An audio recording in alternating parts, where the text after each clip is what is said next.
They escape out the back way and, like, apparently are literally driving away in the ice cream van while they're getting chased by a crowd of angry drunken Scots. I hope they were playing the song at least.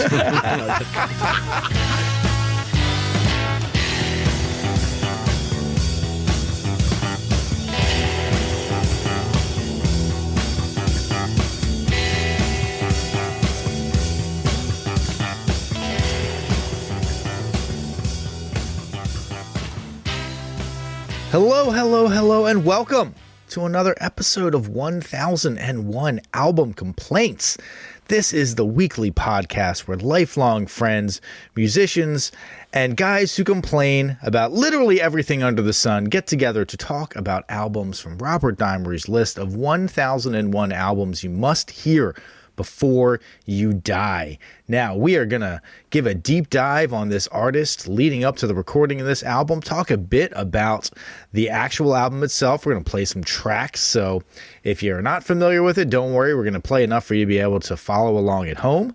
After that, we are going to vote and tell you whether or not you really do need to hear this album before you die, and then randomly select next week's album. Now, a word of warning to all of you Stranglers fans that just came here because you saw the name of the artist. We love music, we appreciate art, but everyone knows there's a hell of a lot to make fun of when it comes to any artistic endeavor, and potentially especially this one. So you have been warned. It comes from a place of love, but we will not be treating this artist or this album with any particular kid gloves. We are going to be taking some cheap shots at them, well-researched cheap shots, but cheap shots nonetheless. I love that you just named the band like right away. It's not something we usually do. I appreciate it. No, I appreciate it. Just tell them what it is. I figured they were already looking at the description. That's right. Point. And no kids' gloves, but murderer gloves is what we've got. Exactly. We've got those OJ gloves today, kids. Got my strangling gloves on. So as has already been hinted at, this week we are covering an album by the band The Stranglers, Rattus Norvegicus, released April 15th of 1977 from United Artists Records. Now, to give you an idea of what we have been listening to this week, we are going to play a clip from the opening song on their debut album. This is Sometimes. All right, now that we have level set, I'm going to throw it around the room to our cast of complainers, and they're going to introduce themselves by way of a mean tweet-length review. And I'm going to go first to Marty. Hey. You know, I haven't been on in a while. This feels weird. Yeah, right. But I am happy to be back, and here's my mean tweet. Jim Morrison is dead, and the remaining members of the Doors all had minor strokes, but they managed to reform with some guy they met on Craigslist. Nice. Marty, I am very glad that you are on this week. I think that this is a particularly Marty album, so I'm glad that you're here to experience this. It's a Make Marty Angry album. All right. Adam, what do you got for us? Hey, everybody, this is Adam, and the Boston Strangler killed 13 women in the early 1960s. At least he had the decency to do it quickly. On Rattus Norvegicus, the Stranglers prove that they're the real psychopaths, spending 40 minutes to slowly choke the life out of this material and the listener. Oh, wow. All right. Rob, what say you?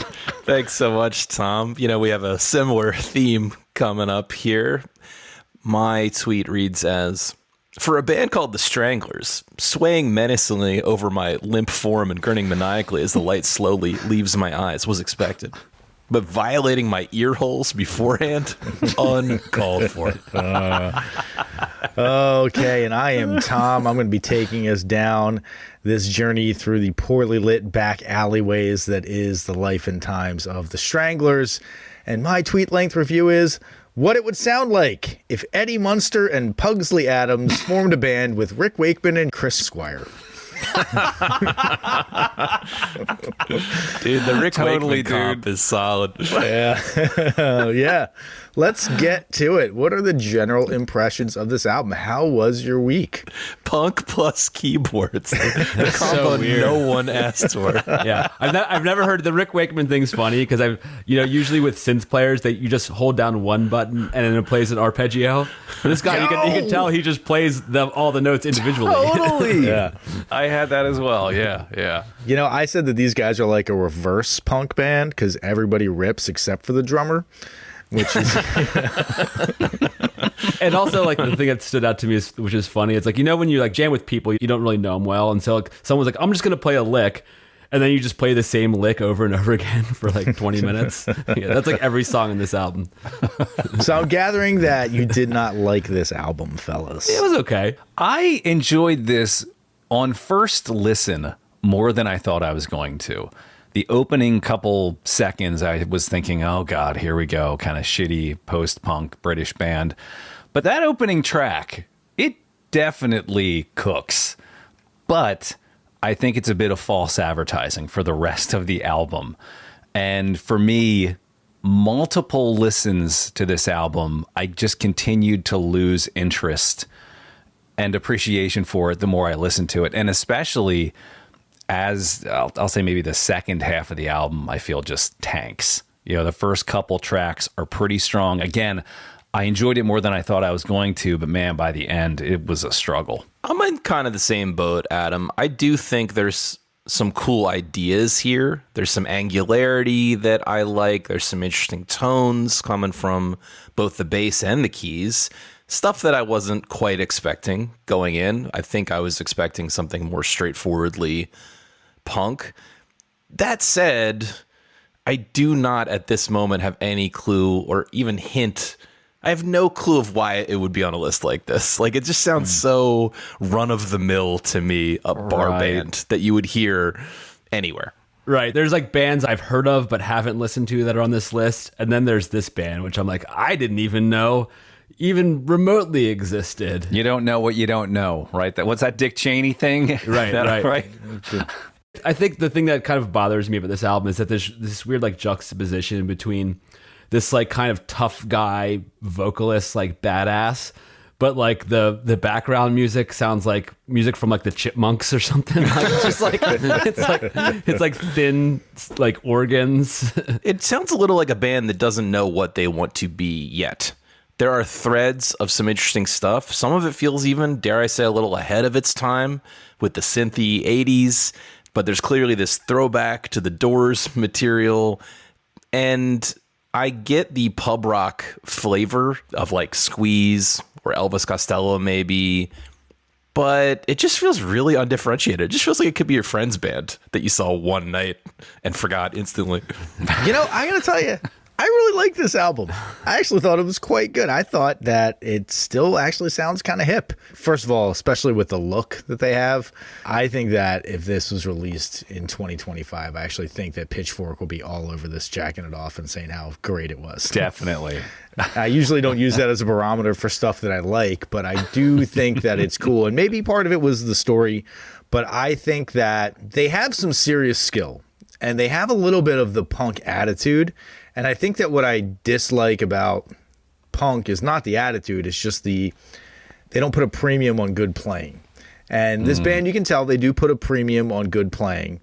And I also think that, Marty, to your comment about like the tough guy vocalist, and this might be something that is not evident upon first listen, but if you know about the band, you know that that was very much like a practice in absurdity, that they were sort of mocking that type of personality and that they were not really like that. It was more just kind of like, this is how fucking stupid like super macho manly men are. Look how dumb they sound. And that was a lot of their approach to writing the lyrics.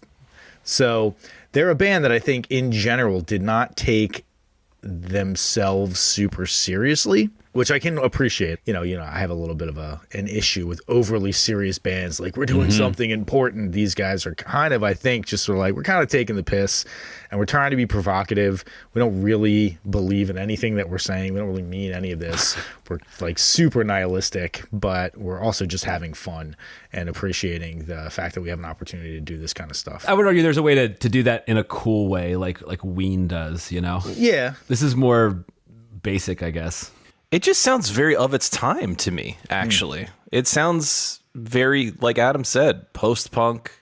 I feel like if you had blindfolded me and played this record, I could have placed it in a year almost. Well, it's funny that you say that this is post-punk, though, right? Because, like, when did God Save the Queen come out, right? God Save the Queen came out in May of 77, and this came out in 77.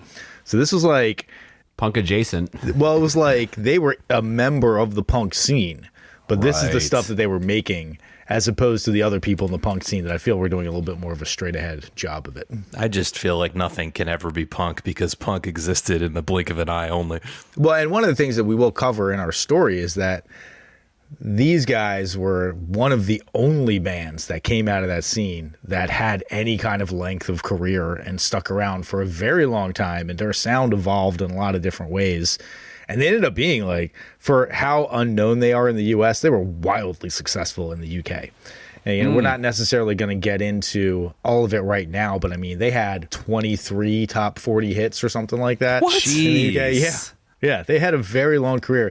And there is actually a song of theirs that I guarantee you, all of you will know exactly what I'm talking about. You remember the movie Snatch? Yeah. Yes. All right. So the scene where Mickey and Gorgeous George are in the bare knuckle boxing fight at the gypsy camp, and they knock Gorgeous George out, and he's like lying on the ground, and Tommy's sitting there, and they're all like talking about whether they're going to kill Tommy or not.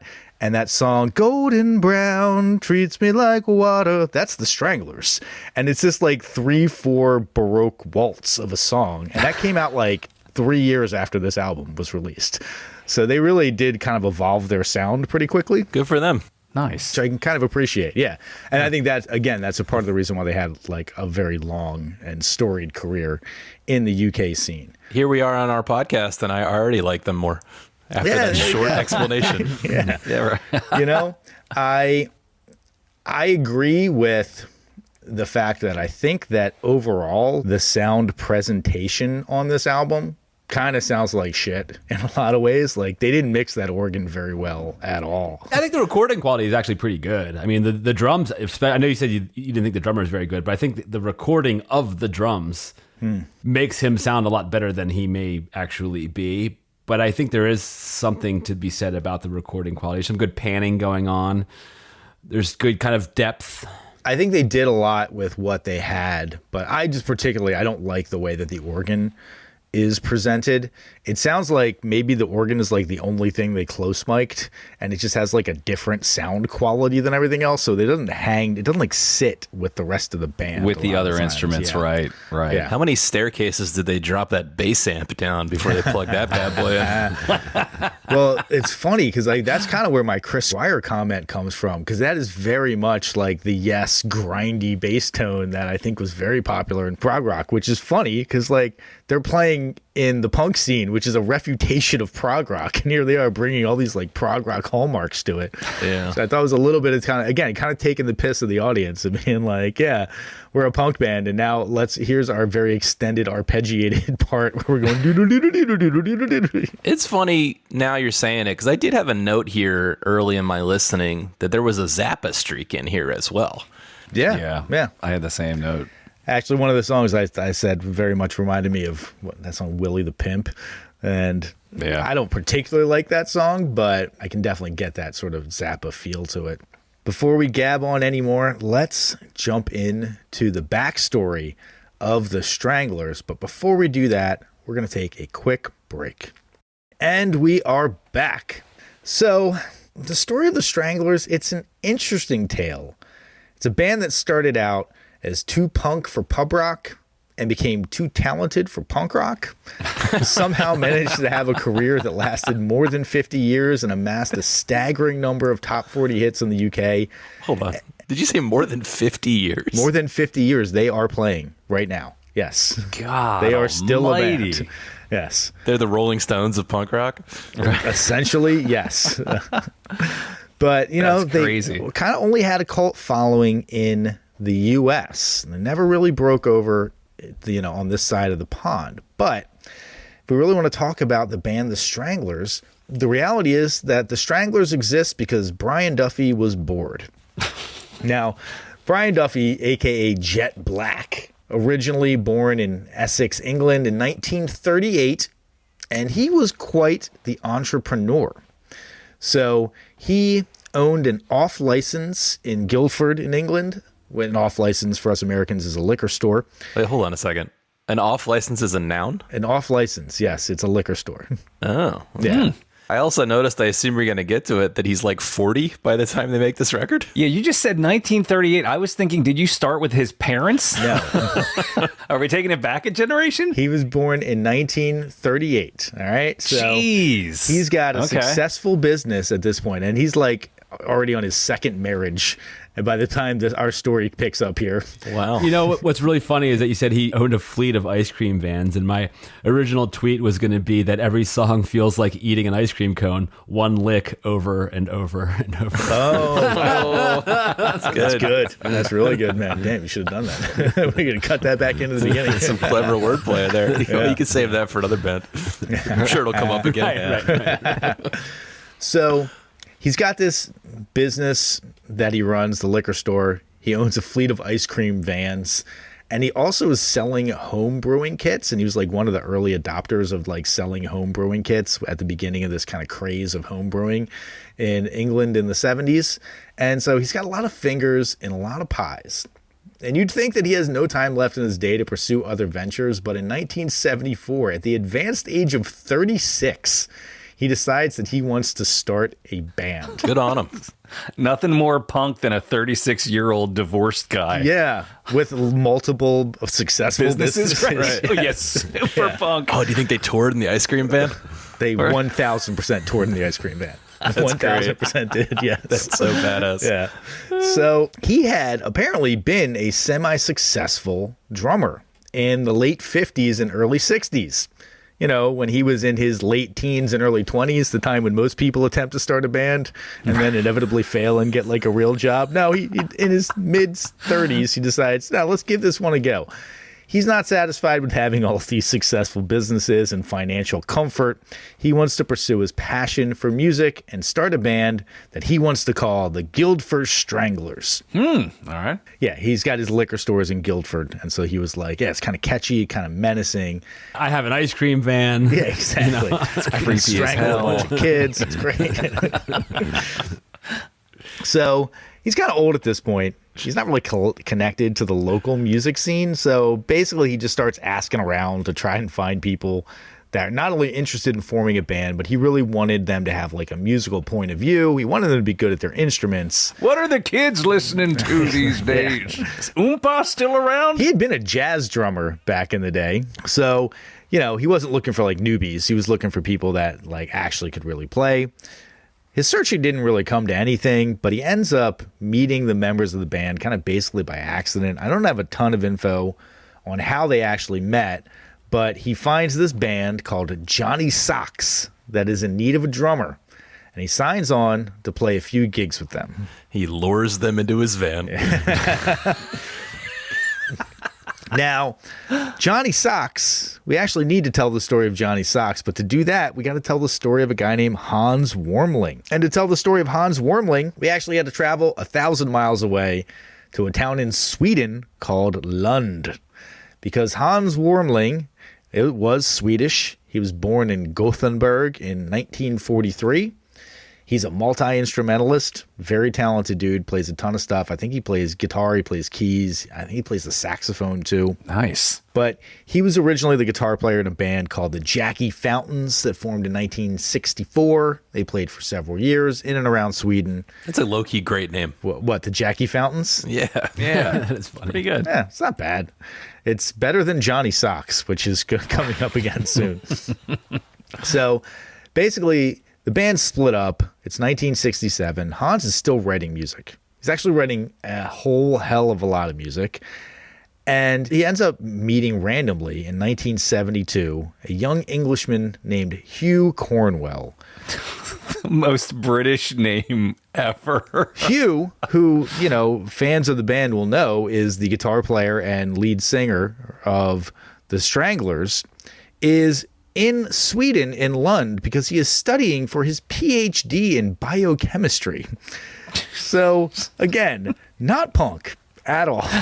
Is it punk? We just a continuing running episode of Is It Punk? The answer to which is no. So, all right, Hans happens to be working at the same hospital where Hugh is studying, finds out that Hugh's a guitar player, strikes up a conversation. They bond over their shared love of music, and Hans tells Hugh, hey, man, I've recorded over 500 songs in my home studio. Do you want to come and write English language lyrics for them? Damn. Yeah, 500 songs that he recorded by himself. That is a crazy amount. I'm not sure what counts as a song, but that's a crazy amount of songs. Yeah, that is actually like a not mentally well person's amount of songs. You're right. Yeah. So Hugh's like, yeah, man, I'll write some English language lyrics for you. Starts writing the lyrics for Hans. Hans likes what Hugh is bringing to the table, and they decide they're going to form a band called Johnny Socks with a few other local musicians and Swedish people. I swear to God, I'm not making up these names. These are really their names. We have Jan Knutsen, Girth Goodwin, and Chicago Mike. Chicago Mike. That guy's awesome. Yeah. So Johnny Socks, they play in Sweden for about a year, but in 1973, Hugh Cornwell decides that this whole PhD in biochemistry thing has no future. He says, you know what? I'm going to end my studies and I'm going to move back to London. And he pitches to the other members of Johnny Socks to move to London with him and continue playing. Girth Godwin is all in. Jan Knutsen thinks it's a great idea. You know for damn sure fucking Chicago Mike is down. But Hans Wormling actually declines the move and decides to stay in Sweden. So they move to London minus Hans Wormling. Johnny Socks goes in there and they are playing on this burgeoning pub rock scene. Now, I think we've touched on pub rock in the past, but it would be helpful to give a little bit of a refresher here on exactly what pub rock was and how pub rock kind of helped lead to punk rock. So it's a scene that formed in the early 70s, and it was basically a reactionary movement, very much like punk was a reactionary movement. And they were essentially rejecting the same shit that punk was rejecting.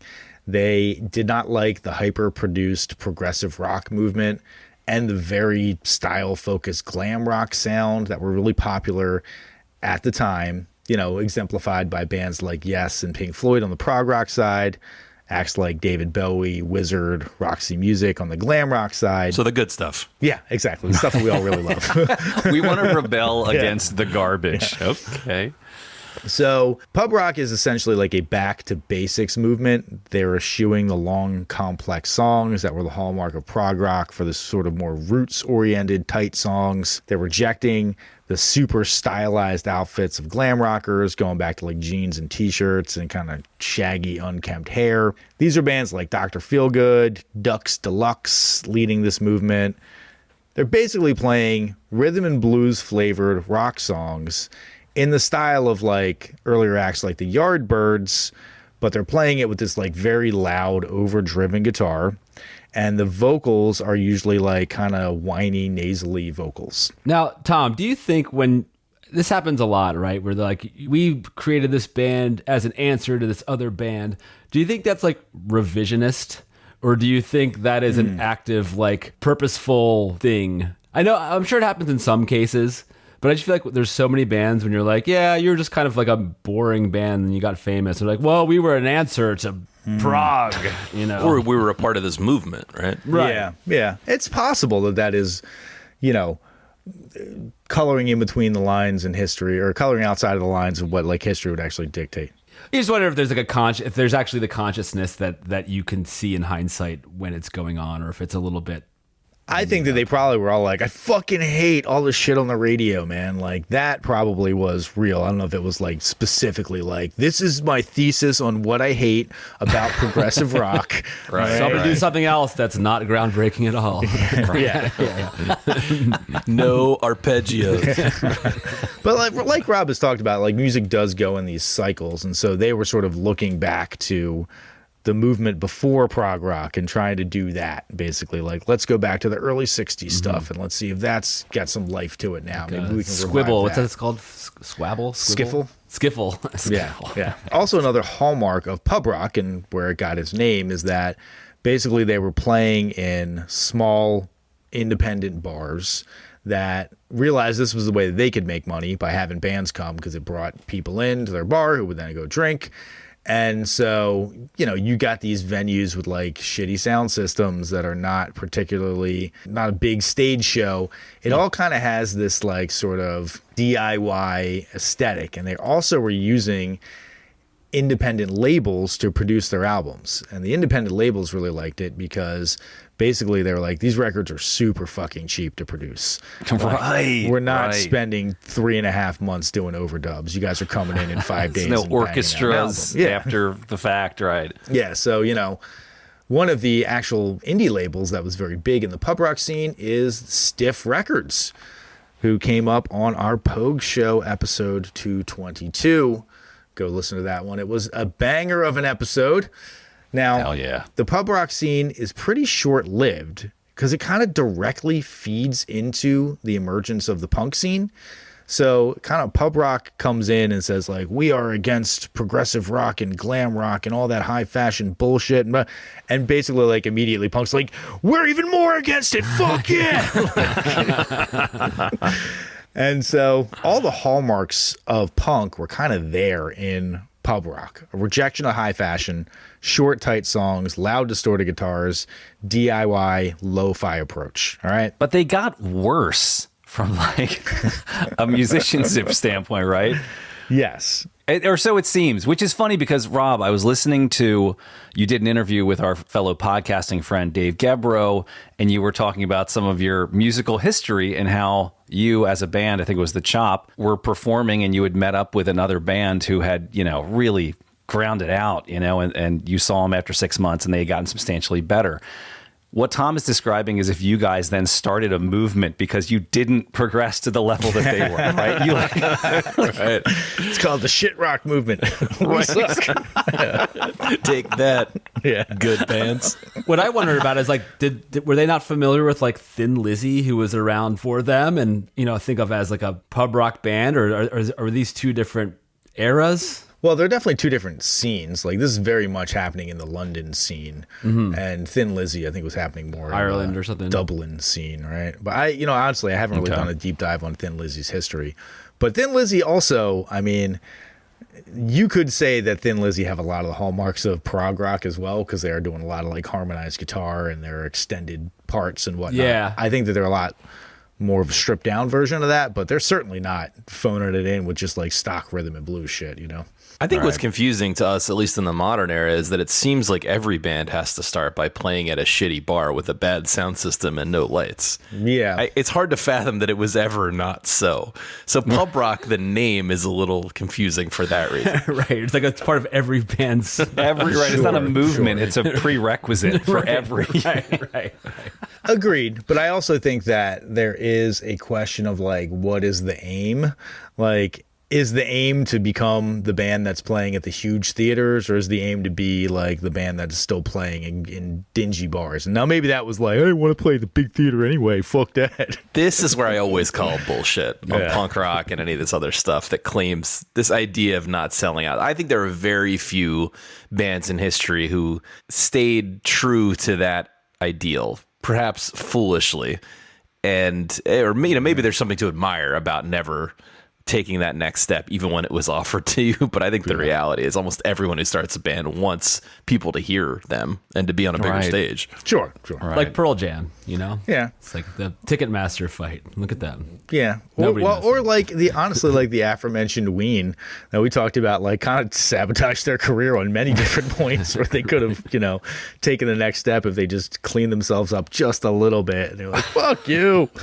I was going to say Fugazi comes to mind. Somebody who I know kept the ticket prices at a really low price indefinitely and things like that. Yeah. Well, I mean, Kid Rock just did that tour where all things were, it was like $20 tickets and $5 beer. So let's not exactly say that's a badge of coolness, right? You know, and I take everything back. All right, let's jump back into our story. All right. It's 1973. Hugh Cornwell has convinced most of the members of Johnny Sox, minus the musical driving force Hans Wormling, to move from Sweden to London. They're playing in the local pub rock scene, but after about a year, things start to fall apart. Chicago Mike, despite sounding like he's down for anything, decides that he wants to leave the band. And Hugh Cornwell happens to hear about this guy going by the name of Jet Black, who is a drummer looking for a band. He ends up replacing Chicago Mike, and yes, Jet Black is, of course, Brian Duffy, as we have said before. Chicago Mike, he must have been from Chicago. I don't know how much. I don't know. He moved back to Sweden. So, There might be a few of them, because when I Googled Chicago Mike, it said he was a backing vocalist for Kool and the Gang. Yeah. I think that Chicago Mike is probably a moniker that a few guys have gotten. No, if he's from like Lund, Sweden, maybe he just like went to Chicago one time and everyone's like, "Yeah, you're Chicago Mike now. You're a big deal." Yeah. His name's like Mikael or something. All right, so Chicago Mike's out. Jet Black signs on to play a couple of gigs with them, but he ends up replacing Chicago Mike permanently in the band. Girth Gadwin, who is the bass player, is also unhappy with his decision to leave Sweden to try to make it as a musician. And it just so happens that Girth is driving one day and picks up a hitchhiker by the name of Jean-Jacques Brunel. And wouldn't you know it, Jean-Jacques Brunel is a classically trained guitar player who is also looking to join a band. So Girth leads the band, and then Jean-Jacques Brunel joins and says, "I'll be the bassist. Why the fuck not?" I suppose they didn't call him the Girth Master. They did not call him the Girth. Yeah, good lord. So now they're a three-piece, and they dumped all the Swedes, and it's just, well, I guess 2 Englishmen and a Frenchman now with Jean-Jacques Brunel. This is why you're not supposed to hitchhike, kids. You might accidentally pick up a French bass player. Yeah.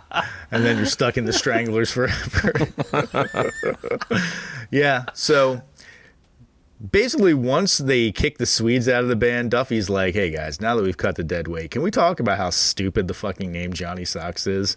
Can we please change this shit? I've had this vision for a long time for a band called the Guildford Stranglers. We should change our name to that." And Hugh and Jean-Jacques are like, "Yeah, man, that sounds good. We'll change our name to the Stranglers." But Hugh does say, "We need a 4th member to beef out our sound. Like, I liked this sound that we had with the keys back when Johnny Sox was playing in Sweden. You know what? I'm just going to call up my boy Hans Wormling and convince him to come to England to be the keys player in the band." And shockingly, Hans agrees and says, "Sure. Band in total disarray. All the guys that I knew and were friends with who moved there have all decided it's not worth it to be in this band. Why the fuck not? I'm going to move out there. Now, and only now, shall I join." Exactly. Right. So, boom. The Guildford Stranglers are officially born.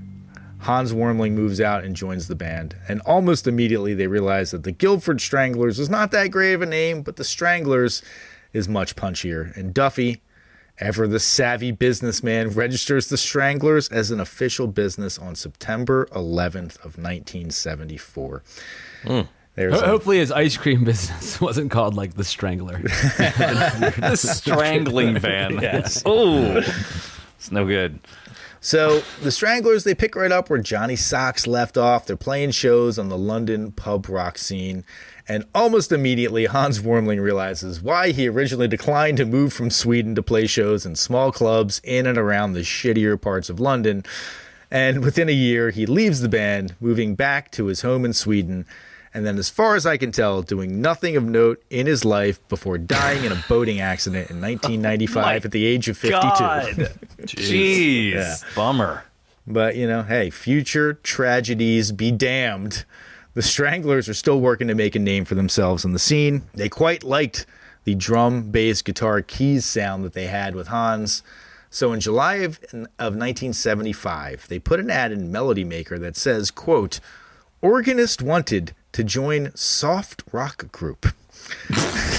And they said organist, not even keyboard player or piano, but organist. Organist for soft rock group. And imagine showing up to this rehearsal and they're like, all right, this song is about how I beat the shit out of my girlfriend. All right, 2, 3, 4, give me some keys. Oh my God.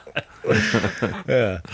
So that ad is apparently seen by the aunt of professional keys player Dave Greenfield. Now, Dave is currently playing in Germany. He had moved to Germany to try to get his musical career off the ground, but he didn't want to be in Germany. His girlfriend was in the UK. His whole family was in the UK. And so his aunt sees this ad in Melody Maker and calls him up and says, hey, you should come and try to join this band. And you know what? He fucking comes, and for a quick audition, they say, great, you're in the band. So we're going to level set here. It's 1975. We have the formation of the lineup for the Stranglers that will produce this album and will actually make music together for the next 15 years. Jeez. One thing we do have to mention again is the age of the band. In 1975, Dave Greenfield and Hugh Cornwell are 26 years old. Now, Jean-Jacques Brunel is 23, but Brian Duffy is 37 years old at this point. Wow. I know. I read that he retired, and he's older than he's like at my grandparents' age.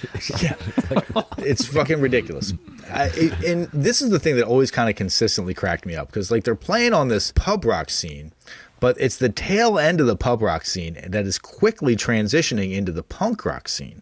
And so they kind of came and rode that wave from pub rock into punk rock.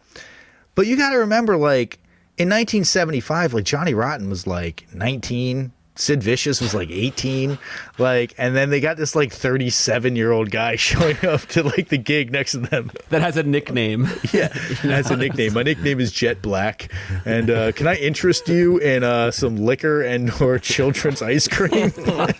How about a home brewing kit? Basically, when they would show up to these gigs, they would show up in the ice cream van that Brian Duffy owned several of.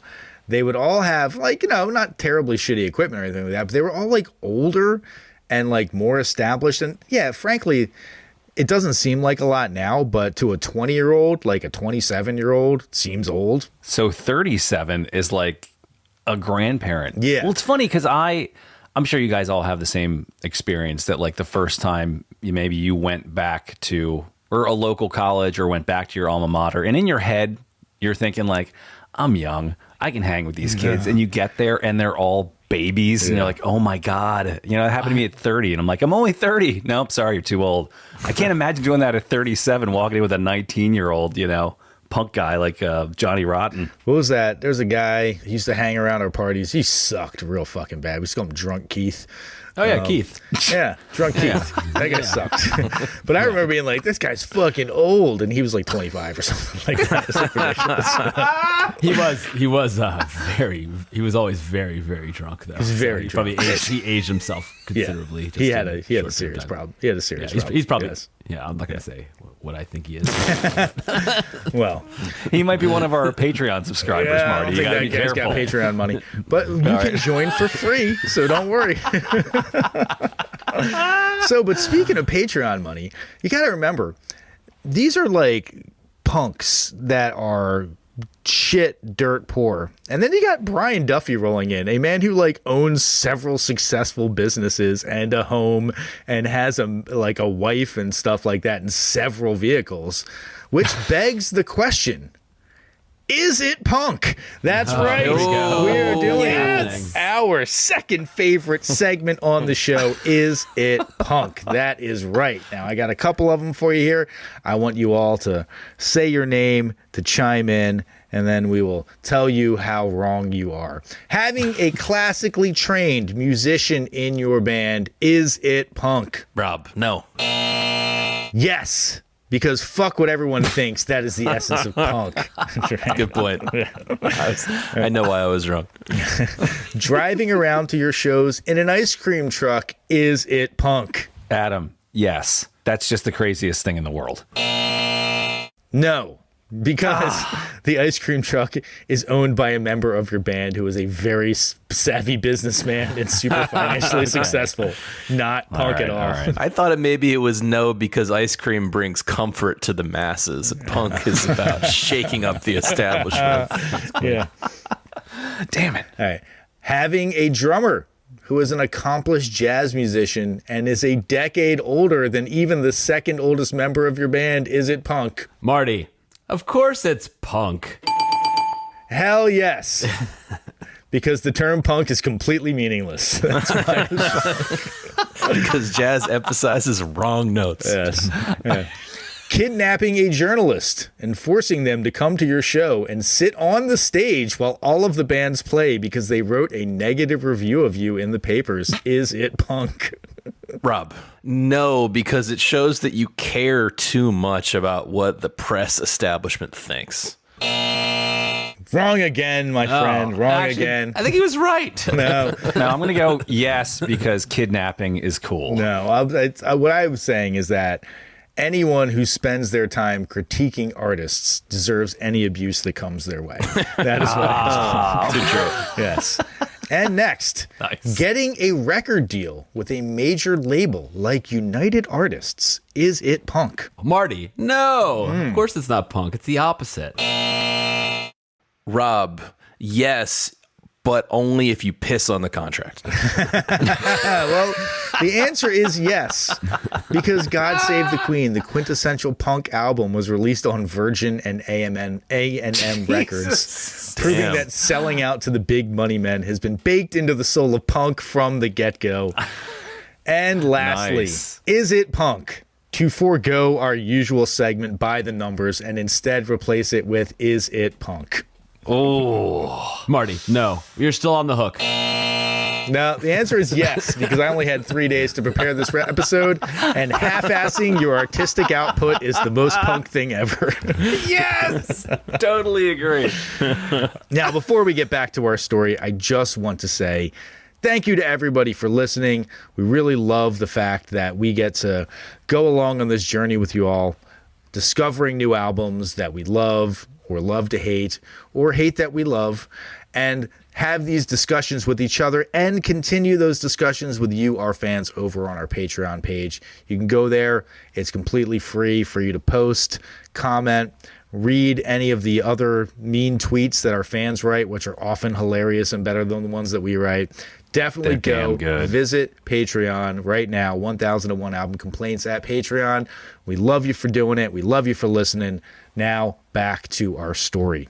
So it is 1976, and proving that they have the punk credentials to make it on the scene, the Stranglers are booked to support the first UK tour for none other than the Ramones. Ooh, nice. Now, you'd think that that would establish their punk credentials beyond any possible doubt, but the UK press is pretty suspicious of the Stranglers and doesn't respect their punkness. They think the band is too old, too musical, too good at their instruments to be a punk band. Hey guys, these dudes have cases for their instruments. Get them out of here. Oh my God. Rolling in with it.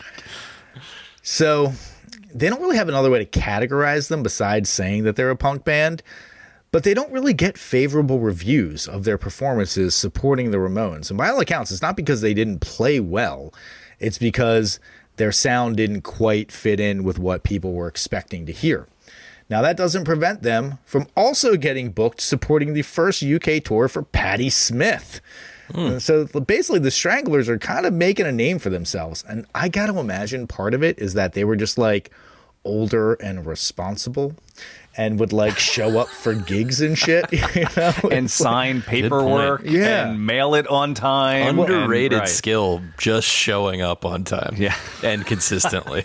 Well, another underrated thing is they had a registered business and a point of contact. When somebody's like, we need a band to support, what are they going to do? Just like walk down the street and be like, has anybody seen Sid Vicious? Is he fucking past that? Like, no, we know how to get in touch with Brian Duffy. He's registered this as a business and he will take your calls. Good. Yeah. That's good. So they are playing a bunch of shows, and it doesn't sound like they were too discriminating about which shows that they played. This is one of my favorite anecdotes. They get booked to be a last-minute replacement in Glasgow for the Ian Gillan band. Ian Gillan of Deep Purple fame had a heavy metal band. Don't forget Jesus Christ. And Superstar. Jesus Christ Superstar fame, yes. They get booked to play the show at Glasgow University, and the crowd absolutely fucking hated them because they showed up expecting to hear a metal show. And Oh, jeez. I don't know if you guys have guessed this by now, but you know, the Stranglers were like very understanding that the crowd was disappointed and they were expecting to hear a metal. I'm just kidding. Of course, they antagonized the audience from the get-go to the point that they get chased off of the stage. Like literally people start throwing shit at them. Then they start throwing bottles at them. And then they storm the stage. And they literally have to run into the green room and barricade the door. While That is so a bunch of drunken Scotsmen are trying to kick it down and beat the living shit out of them. They escape out the Jesus. back way and like apparently are literally driving away in the ice cream van while they're getting chased by a crowd of angry drunken Scots. I hope they were playing the song at least.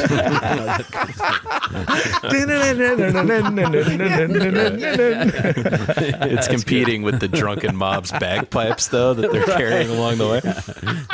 Now, in all honesty, like they were extreme dicks to the crowd. Like I did hear some of the interviews and like literally like Hugh Cornwell is like, fuck you, shut the fuck up. I have the microphone. I can talk louder than you. You fucking drunken stupid bastard. Like talking shit to them That's the whole awesome. time. It's funny because to this point they seem very non-confrontational, or you know, they seem pretty clean. Yeah, to own a business, you can't do that to your customers. You have so a it's little- reputation. Yeah. It's a little out of character, but good for them. Well, you know, they are a punk band still. And they are trying to, again, establish their punk credentials. So they are doing the standard shit of, you know, wrecking the green room and fucking pissing on the stage and smashing instruments and stuff like that. All that ridiculous shit that I have never particularly been a fan of, but was a hallmark of the punk scene back in the day. But they're doing it reliably and with consistency. Exactly. Showing up on time to destroy their gear. They're probably doing that smart thing where they like swap out the nice gear for the shit gear for the last song and then like Ooh, yeah. breaking the replacement guitar, not the nice guitar. Yeah. As we have stated before many times, this is the time when punk is really starting to explode in popularity. And the major record labels are looking at this phenomenon with fucking dollar signs in their eyes because the kids love it and the albums cost nothing to record and produce. And they're like, we got to get our greedy fat fingers into this pot of gold. And so the Stranglers are courted and signed by United Artists in 1976. Now, when they get signed to United Artists, they say, hey, we actually have a few albums worth of material that we have already written. That's just And we crazy. can bust these out pretty fucking fast. And true to their word, in early 1977, they recorded their debut album, Dead on Arrival, in 1 week. It is intended to be basically a snapshot of their live performances at the time. And by all accounts, it was pretty accurate to how they actually sounded on stage. It also only contained 9 tracks. But the first 10,000 copies included a free 7-inch with Choosy Susie and a live version of Peasant in the Big Shitty. So when you look at Spotify, That those songs explains are included. those Yeah. songs at the end, because I was listening to something that had a 50-minute runtime, and then I went and I looked at the album on Wikipedia and was like, wait a minute. It's only 40 minutes. You mean to tell me? All right, so. Wait, but that's the first album, not this album, right? Well, that's Ooh. right, astute listeners. You are saying, wait a second, you said this was called Dead on Arrival, but you were clearly describing Rattus Norvegicus. I am. they changed the name at the very last minute, and in a very punk move, they decided to not put the title Rattus Norvegicus on the album anywhere, instead putting the Roman number 4 on the bottom of the album, specifically to sow confusion with their That audience. is so awesome. And not because Rattus Norvegicus is a cool name. It's the brown rat's Latin name. I kept thinking Dorcas Maximus. Yeah. They put the Roman numeral 4 on the bottom of the album. And then to further fuck with their fans, in 1980, they released an album called 4, the Roman numeral 4, which is a compilation album that was only available in the US and Canada and contains none of the songs that are on Rattus Norvegicus. I'm kind of falling in love with these guys the more you talk. Do you happen to know who on the cover is who?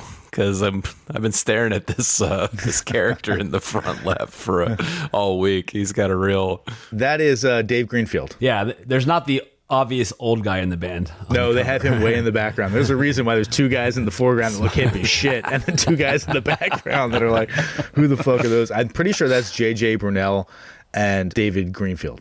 It's funny because if you look at pictures of the band now, it's like same thing, but it's like 4 20-year-olds and like some and like in like a very sliver in the background, you see it's like one old guy on a keyboard, and you're like, oh, you must be the only remaining member. Yeah, there we go. As I said, they were like, hey man, we got enough for a couple of albums, so they released Rattus Norvegicus in April of 1977. They released No More Heroes in September of 1977, and they released Black and White in May of 1978. That's badass. Damn. So here's the fucking weird thing about this. These albums were so tightly packed together that like they were releasing the 3rd single from Rattus Norvegicus when they had already released 2 singles from No More Heroes, and they were still releasing singles from No More Heroes when Black and White was out and was releasing singles. So they were basically kind of flooding the box with a bunch of the shit. That's pretty cool. Yeah. They actually have a hit on their hand with the 2nd single that they released from their debut, Rattus Norvegicus, Peaches. What? And I am, of course, not talking about the song Peaches by the President of the United States of America. That song hit number 8 on the UK singles charts. You have to be Damn. shitting me. I am not shitting you at all. That song hit number 8 on the UK singles charts. And it nets them an appearance on a new BBC show called Rock Goes to College, where they would book bands at universities and then film the shows. And the Stranglers were booked to play at the University of Guildford. And they're like, fuck yeah, man, this is like our home base. They apparently like were based out of Brian Duffy's liquor store. Like they would practice there and like, you know, that was like their home base. So they're like, this is fucking great. We've got a bunch of people in the area. We're super connected. They said, we'll take the gig, but you have to let non-college students go to the show. They get there and their friends and fans from the area that weren't college students were not allowed in. And so they go to the green room and they prop the window open and they start shuttling people in through the window of the green room. And they said they sneak about 50 of their friends in through the green room, and they get up there, and by the time they are in their 2nd song, they realize that they're all getting kicked out. And again, this is like a nationally televised, like highly anticipated thing. And Hugh Cornwell, in the middle of the 2nd song, kicks a hole in the bass drum and says into the mic, Guildford University never represented Guildford. We hate playing to elitist audiences. And they throw their instruments down and end the show. Is this on video? Like, can you find this? Yeah, I watched it. Oh, It's that's fucking great. awesome. If I was Jet Black, I'd be pissed. It's like, why did you kick a hole in my bass drum? You're so pissed. You're Come so on, pissed man. off at them. Why did they damage my Punk, equipment? Marty. I'm going to sell 5 ice cream cones to pay for this. The next day in the newspapers, it's funny because this is coming from J.J. Brunel in a documentary that I watched. It's like the next day in the papers, it said something like commercial suicide. You'll never play in the music business again. You'll never be on the BBC again. And what is this being filmed by? Because it's like a BBC documentary about the Stranglers. He's basically like, fuck you. So as much as the BBC said that they would never play on their network again, they were apparently very reluctantly offered a spot on Top of the Pops in 1978 after another one of their singles enters the top 10.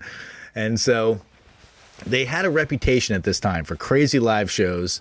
that often involved destroying the stage and destroying the green room. And leading up to their Top of the Pops performance, the music press was speculating about like how much damage they were going to do to the green room and stuff like that. And the band, very well aware of this, shows up for the show with a bunch of cleaning supplies and fucking scrubs the green room down and leaves it like spotless and immaculate, which I was like, that's fucking awesome. I love these guys. That's pretty cool. That's like, that's actually punk. That's great. And he said apparently nobody from the press really got it, and they were all just like very confused by the whole affair, and they're like, this is pretty straightforward. I don't understand how you don't get this joke. They all thought it was fucking hilarious. I think it's hilarious. I think it's great. That anecdote really solidifies it, and it says a lot about what I think we all bristle at when it comes to punk music, which is supposed to be anti-conformity, but ultimately ends up being super conformist. Everyone just does the exact same shit.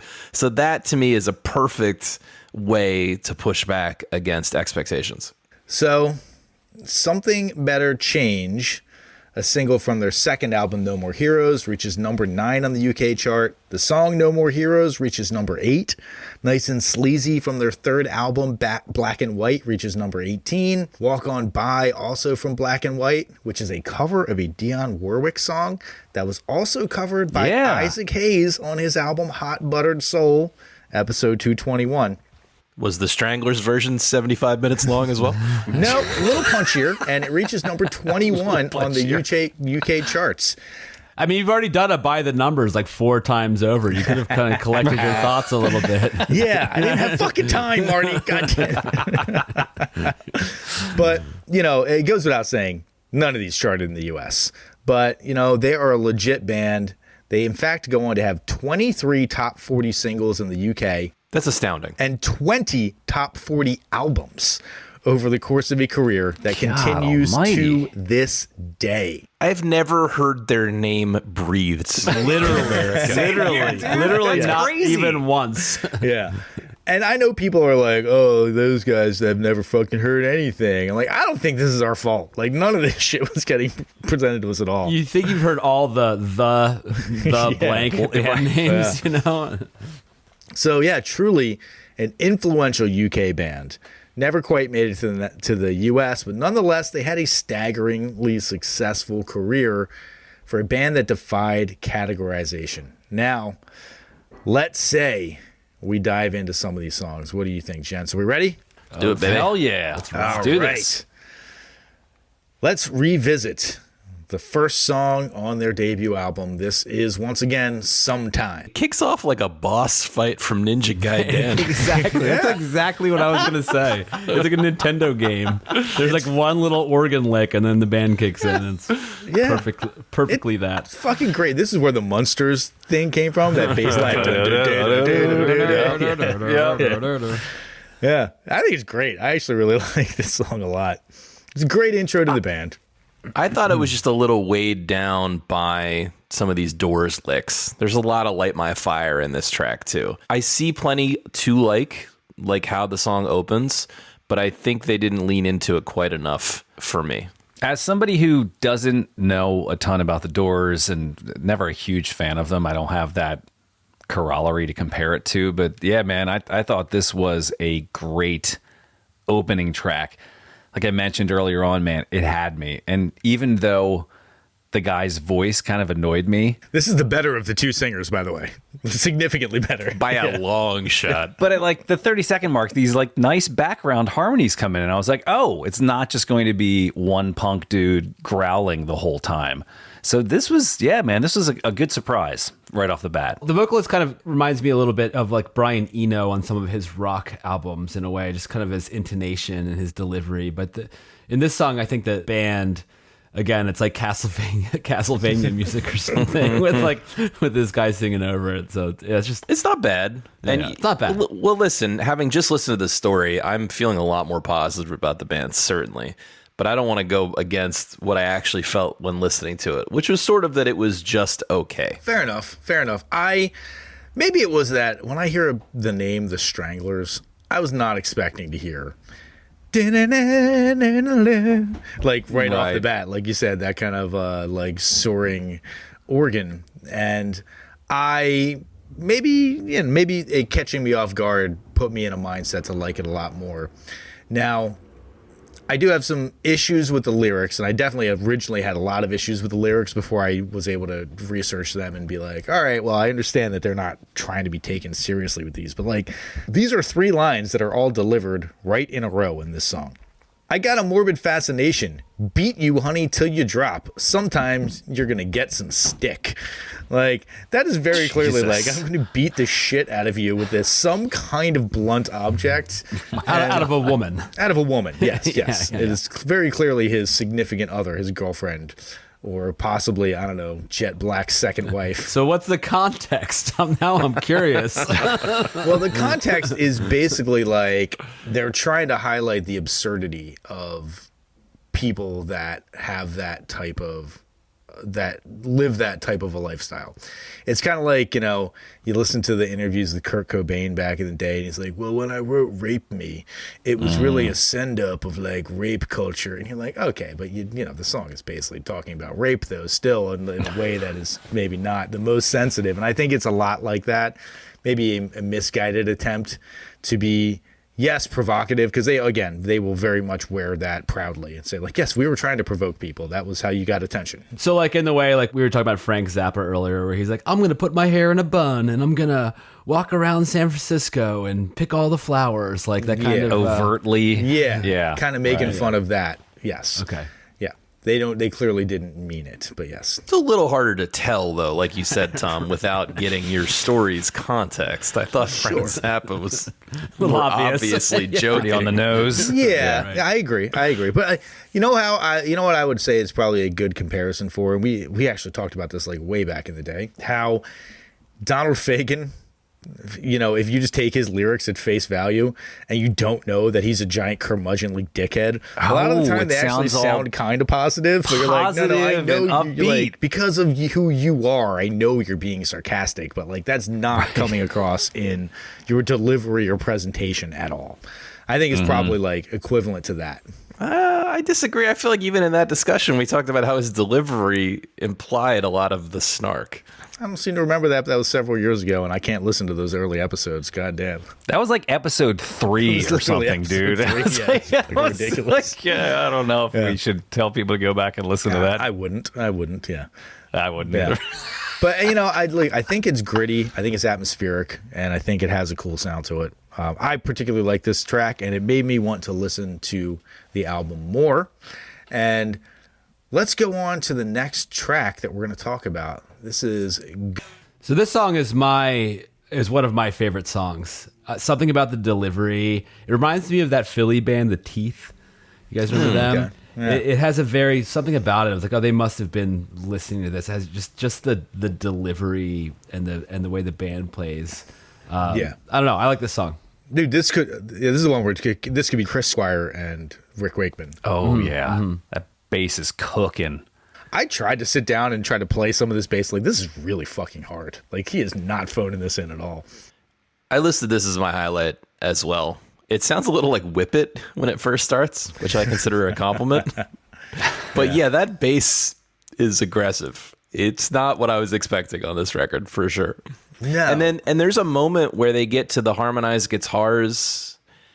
There's a lot of 2 guitar attack going on, and there's a moment where it almost sounds like "And Your Bird Can Sing." Yeah, I totally get what you're saying with the the 2-line harmonized guitar.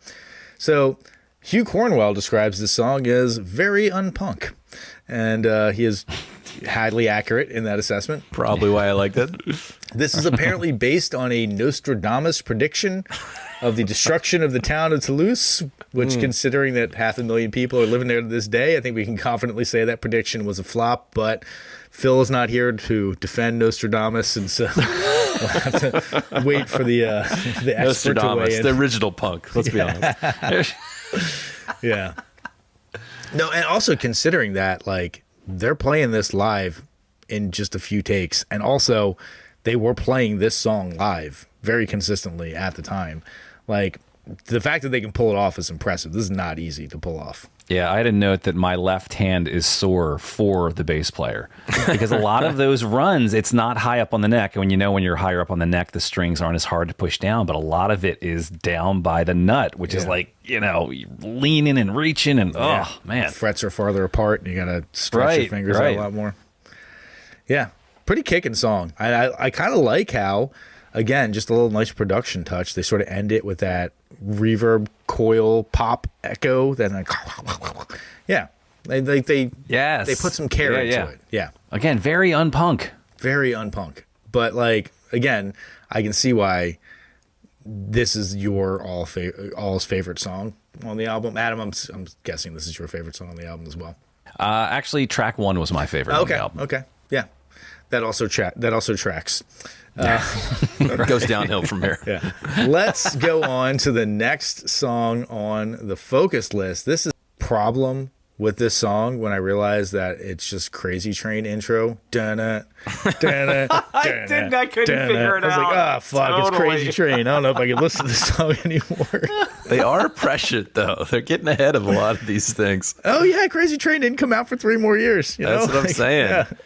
Yeah, I thought it started cool, and I thought the guitar solo was giving major television, and then I checked the dates. This was being recorded a few weeks before Mark Moon came out.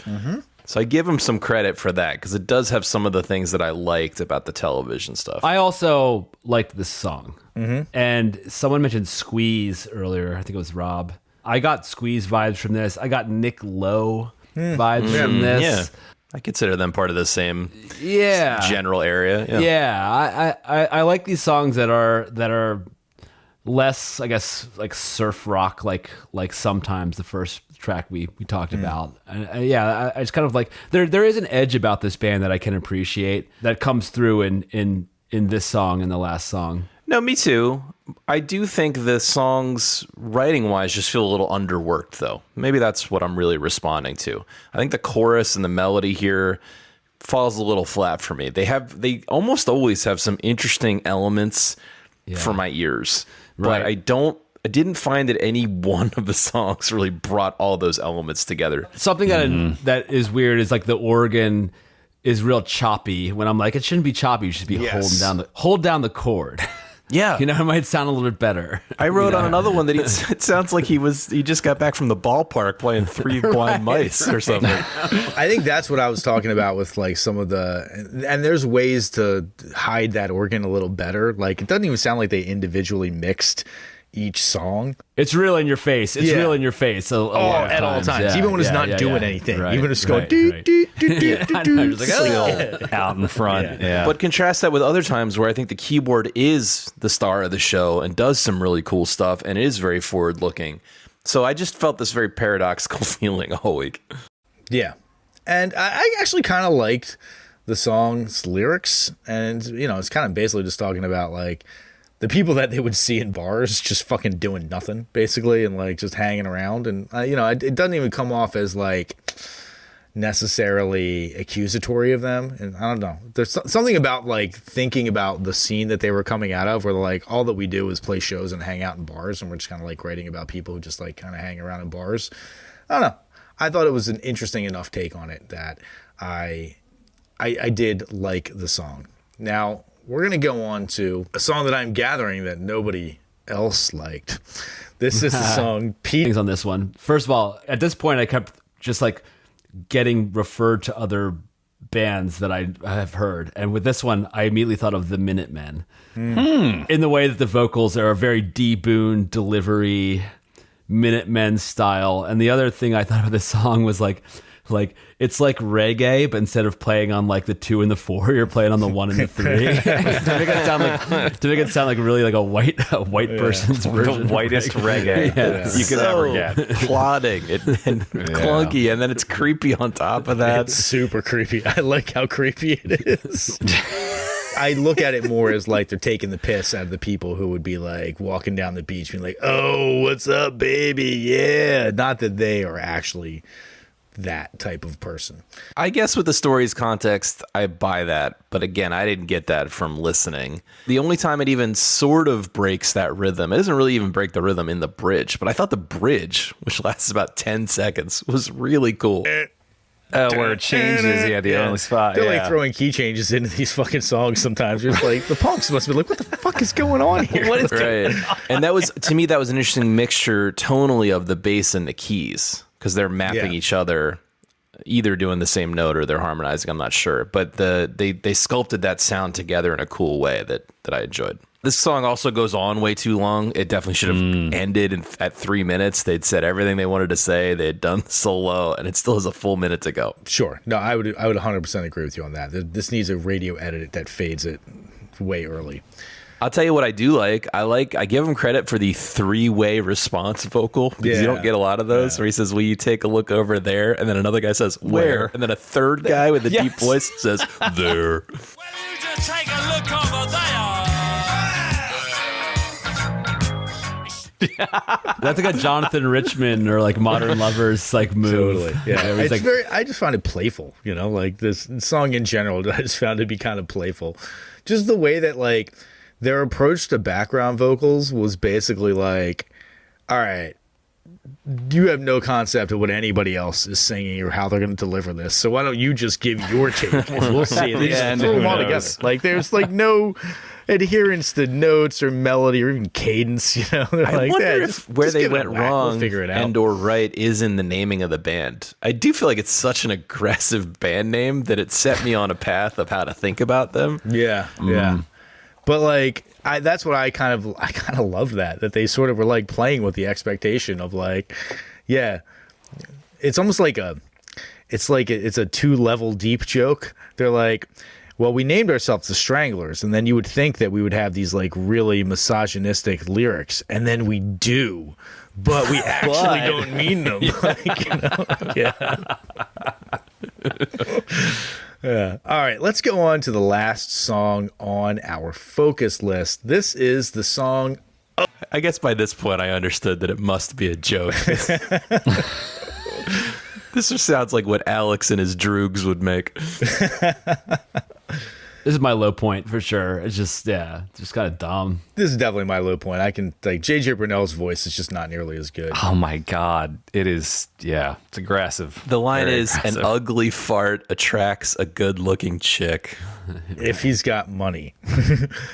Well, but that's like that line, the way that he delivers it, he says an ugly fart line break attracts a good looking line break chick if he's got money. like you didn't even like make the thought seem contiguous there. Right. It's like you wrote a sentence and then just cut it off in weird places. Yeah. And then he says it makes it's different if you're a Jew somehow. I know. I thought that's like, oh God. But they're just kidding. I think they are, but actually I think that the point that he's like making there, which is a little bit of a provocative point, is that like, ugly rich white guys everybody thinks are great, but rich Jewish people think are shit. And it's like, well, why the fuck is that? Right. Like, but yeah, again, Rob, you're like, this is where like they pull the curtain up a little bit and you can tell that it is like, clearly we can't be serious if this is the type of shit that we're delivering to you. Well, I don't know if you guys had a chance to hear Choosy Susie, which was one of the extra 2 songs I listened to this week. The other one sung by JJ Brunel as well. Ooh. It's rough, but it's got some other really brutal lyrics in there where the guy says, we're going to make love until you bleed to the woman. I'm like, oh my God. Yeah. But again, they're joking. Christ. They're joking, dude. They're joking. It's all in good fun, guys. Yes, Right? it's all in good fun. Yes. I also like how for the last like 15 seconds of this song, they go like super prog on it. And they just like, I don't know if you guys even made it to the end of this one, but like they kind of go like, It's a pretty straight ahead song, and then they get to the end and they just kind of go like super prog. And again, I'm like, what the fuck were these like 19-year-old punk kids who were like, yeah, fuck Emerson, Lake and Palmer, man. This is the fun. I'm gonna go see the Stranglers. And they get there and it's like, for 13 seconds. For 13 seconds, and then they're like, and now we're gonna play Goodbye Toulouse. And like, that we have gabbed quite enough about this band and this album, and now it is time, dear listeners, the most interesting time of the show. This is where we vote and say whether or not we really do think you need to hear this album before you die. And I got to admit, I think I might have gotten some converts. Who knows? Let's go first to Adam. Tom, always known for being manipulative and getting his way. But without having gone through this exercise of Tom telling me the backstory, context matters so much, I would have said no. But Tom, very compelling story. And while I don't really like probably half the songs on the album, I just think these guys are so odd and potentially the most punk thing ever. I'm actually going to give them a yes. Yes. Whoa. There we go. That is low-key shocking. Yeah. Rob, what do you got to say, buddy? No, you did not convert me, Tom. Like we had another recent episode that was sort of in this vein, which is I absolutely enjoyed the story. It did provide great context. So in that sense, I agree with what Adam just said. However, this question is about listening, not about hearing a story. I think this is a great example of where you should save yourself listening to this album and just listen to what we've produced here tonight. Fair enough. Marty, what do you got, buddy? While I appreciate learning about the band and the story, I didn't know the band before today. And even after hearing the story, I feel like I still don't know the band. What the fuck, Marty? There's the biggest insult to the host you could ever give. No, it's not a comment. It's not a comment on you. It's just a comment on them. You know, there's just nothing there that grabs me. And I could have been moved from coming in as a no, which I was, to coming out of a yes if I felt like there was more kind of personality, or there just wasn't enough there for me to change my mind. So I'm going to be a no on this one. But you did a great job, and I love you. Thank you, Marty. I love you too, buddy. Oh, my goodness. You know, one thing that I will say, and for various reasons, we ended up having to do this on kind of a short notice, didn't have as much time to dive into the band as we normally would. I wish I had time to listen to a lot more of their material, because I do think that they went in a lot of different directions over the course of a very long career. And this is their only album on the list. Maybe they're the English Tom Petty. And, we're getting the first album from them, but they have a lot of better stuff that comes later. I don't know. But I'm going to go ahead and say yes. And it's yes with some reservations, but I enjoyed it. I don't know, I feel like there's some personality that came through, and maybe the story helped that personality to come through a little bit more. It was unexpected, and I think that just kind of based upon their importance to the UK music scene alone. Again, they had 20 top 40 albums over the course of their career. Like, that's insane. That's not top 40 singles. That's top 40 albums. So they were doing something that grabbed a lot of people, and I do think probably influenced a whole lot of other musicians. And I am going to listen to more of the Stranglers and listen to deeper into their catalog, whenever I have time, not listening to albums for this fucking podcast. So there you go. I'm gonna chime in real quick. I just need to build my argument a little bit more because I feel like Rob had a good point. Gents, if you will direct your eyes to our chat, I have determined, based on Wikipedia, that the organ used on this album is an L100. And I bring it up because, A, this was the organ I lugged around in our college band, which I believe, Marty, you actually flagged when you were working at Goodwill. I believe you called up one of the guys and was like, hey, there's an organ here. And I was like, I'll take it. It was an L100. It is the organ used on this album. So that was a badass organ. And I believe that we was. just pulled up to the back and walked away with that, right? I don't think anyone Oh actually yeah, changed oh hands. yeah. I'm trying to remember. I don't. Wait, you guys charged me $150. God damn it! Well, yeah, I mean, there's a lot more to that story involving it being left in the house that you guys moved out of, and then me selling it to another guy. Yes. That's great. All right, I'm done. Story time's But over. just to be clear, we are still 2 votes for yes and 2 votes for no. So, Stranglers, ba-da-ba-ba-ba, you're on the fucking list. Oh, my goodness. So, just a few things to do before we close this show out. Rob, I have a question for you, sir. Yes, Tom. Have there been any notes left at crime scenes that you would like to read to us? That's right. Yeah, I have this magazine cutout epistle here that I'd like to share with you. First up in the mailbag, we have listener Rob writing, Dear Complainers, I'm a recent listener and growing fan of the show. You've helped me hear things I wouldn't have in the records I love and discover things I'd never spun before. You're also a fun hang. So, mission accomplished. Now on to the complaining. When That was too good to be true. when at the end of the Regatta de Blanc episode, you came up with Katie Lang's Shadowland as your next listen, I braced myself. That record's a favorite of mine by one of my favorite artists, so I wondered, would a week of exposure make its brilliance apparent to you, or would you tear it to shreds? Imagine my disappointment when I heard how much you all hated it. I think that's an overstatement, Rob, but okay.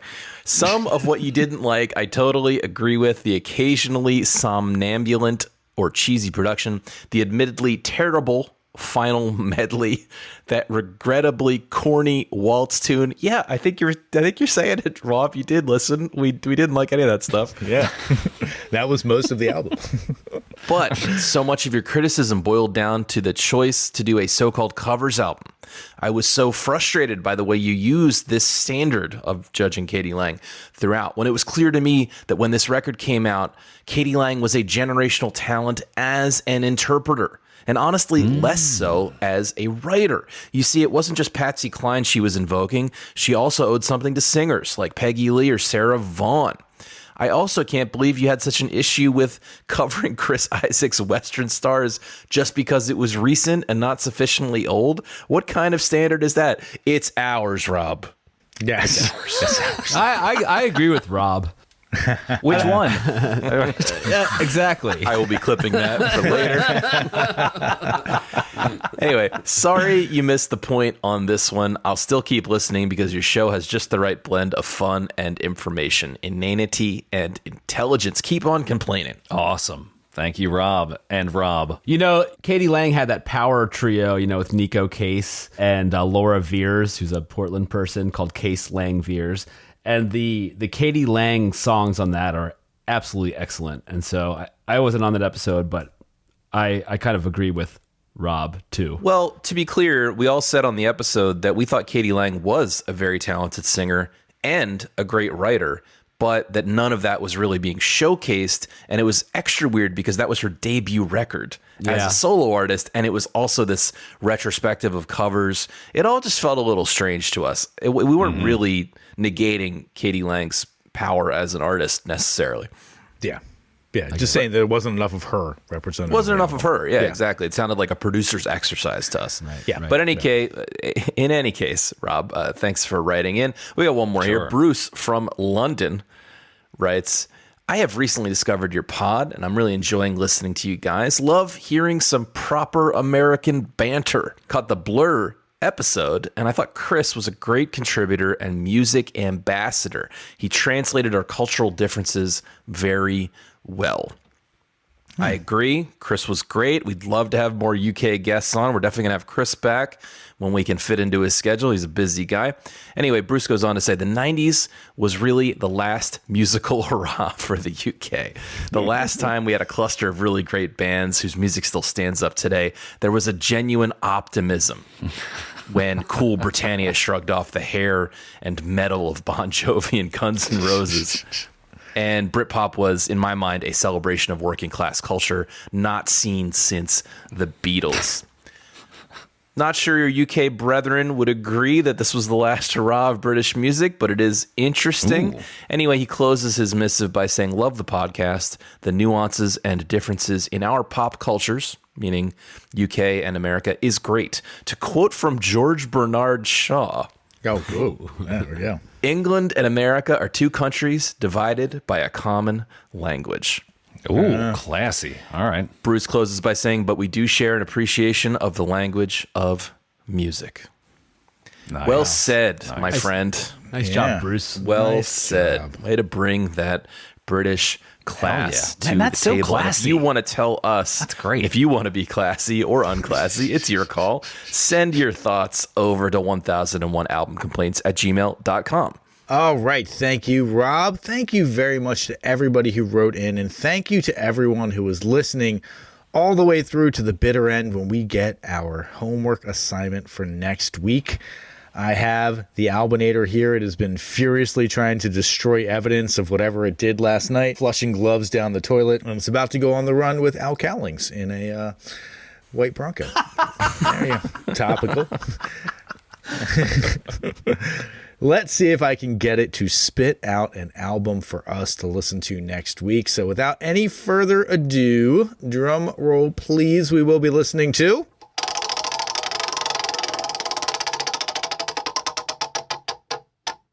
The album is Pink Moon by Nick Drake.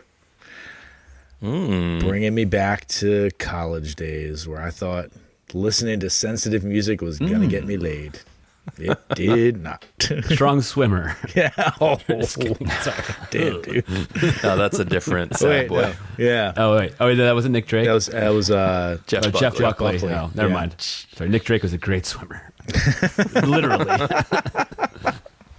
Oh, that's great. Oh, fantastic. So everybody listen to Pink Moon by Nick Drake for next week. Thank you to everyone for listening. For everyone here at 1001 Album Complaints, I have been Tom. I'm Marty. I'm Adam. And I'm Rob. Goodbye, baboosh.